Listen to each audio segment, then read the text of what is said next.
Bonjour à tous. Alors aujourd'hui nous allons parler du calage de l'allumage sans clavette. Donc pour le moteur que j'ai actuellement, qui est pour rappel un 65 RSAL T6 avec une culasse boost, et je serai monté également en carburation en 17.5 PHBG.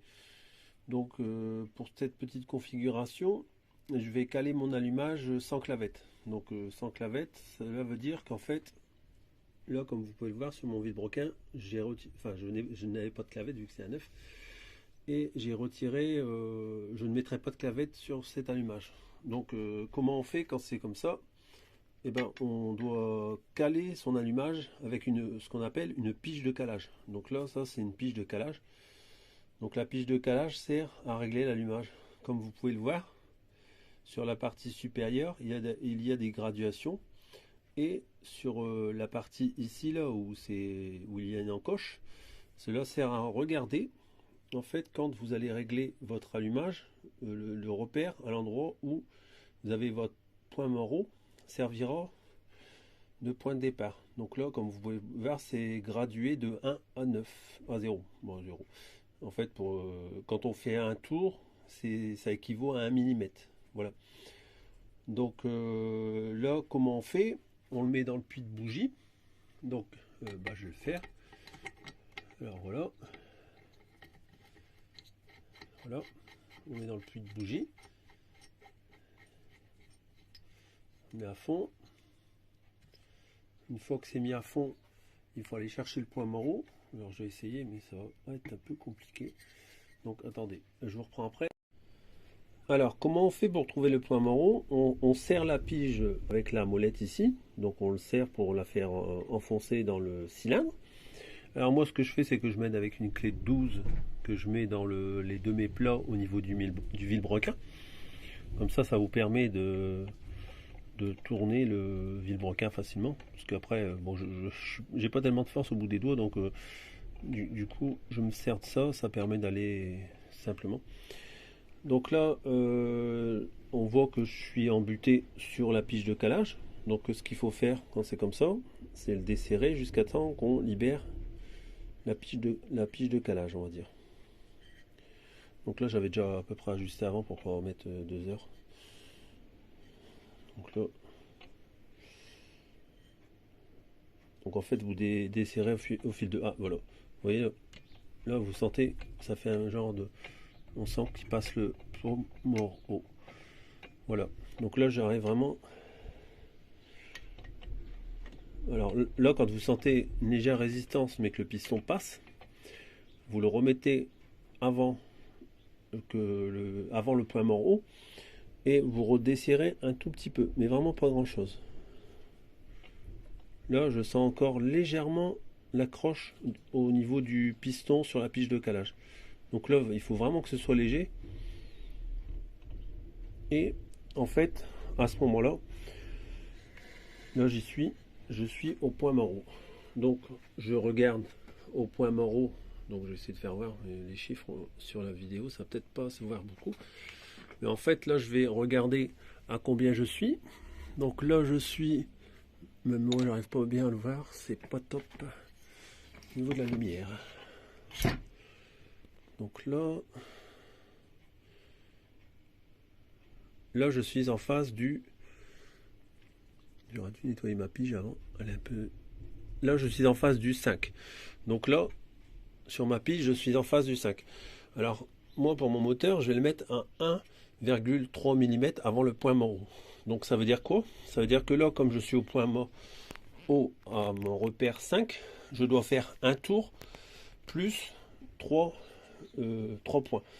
Donc, là, je vais le faire devant vous. Donc là, je fais un tour en serrant. Voilà.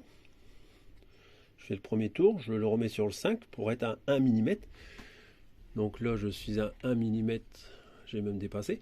Donc là, 5, 1,3, ça fait 5, ça fait 6, 7, 8. Donc je dois aller jusque 8 pour être à 1,3. Donc là, je suis à 8. Voilà. J'ai mis ma pige de calage à 1,3 mm avant le point mort. Et voilà. Donc là, on a réglé la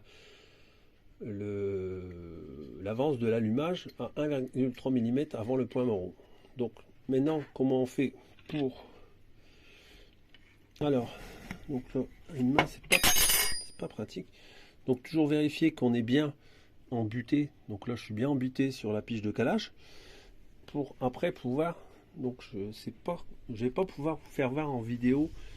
Je vous expliquerai à peu près après que le volant sera monté, parce qu'à une main je vais pas pouvoir vous faire voir ça. Donc on se reprend après. Je vous ferai voir à quel endroit il faut positionner le volant magnétique pour être à 1,3 mm du point mort. Voilà, on se reprend après. Donc là, voilà, maintenant le volant moteur est monté, l'écrou est serré. Donc je vais vous expliquer à quel endroit il faut le mettre exactement. Donc là ici, alors vous voyez, il faut positionner au niveau du capteur. Vous voyez, le capteur est à une surface ronde et en fait il faut mettre la fin de la plaquette en face de la surface de la surface métallique du capteur. Donc c'est un peu compliqué à expliquer. Si vous voulez, il y a le... Attendez, j'en ai un autre, un vieux qui est là. Alors il est où? Donc là, voilà, pour expliquer, en fait, vous voyez, il y a la surface ici, sur ça c'est un vieux capteur. Donc voilà, il est comme ça bien sûr sur l'allumage quand il est monté. Et vous voyez la surface ronde ici. Il faut que la fin de la plaquette... je vais pas pouvoir vous faire voir. Je vais vous faire voir comme ça, ce sera mieux expliqué. En fait, il faut que... Attendez, on va y arriver. Il faut que la fin de la plaquette, en fait, quand il est posé comme ça, donc si vous voulez, il faut que là, ici, au niveau de la plaquette, vous voyez la surface ronde, je vais le dessiner, ça sera plus simple.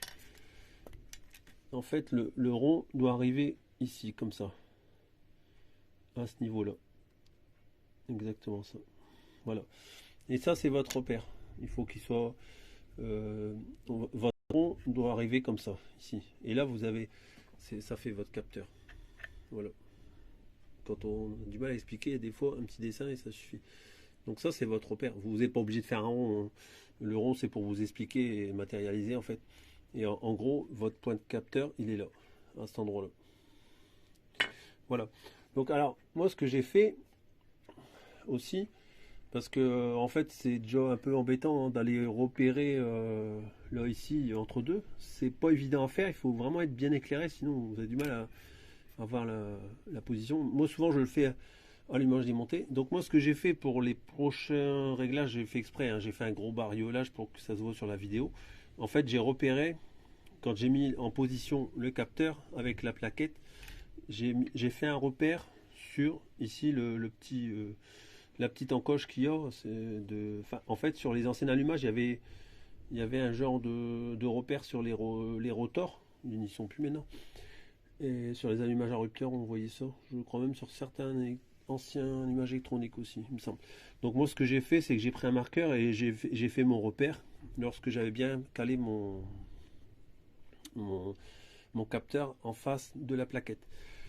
Donc pourquoi? Parce que comme ça, au moins, j'aurais plus besoin d'aller me servir du capteur et du repère de plaquette, puisque au moment où j'étais à 1,3 au point mort, j'ai fait mon repère sur le rotor. Donc comme ça, si je redémonte, si je veux mettre un 1,2 par exemple, remettre un moteur d'origine et le repasser à 0,9 comme c'est d'origine, et ben j'ai jusqu'à caler ma pige à 0,9 ou une autre valeur, et après je mets en face de ce repère là et j'aurai mon repère qui sera bon.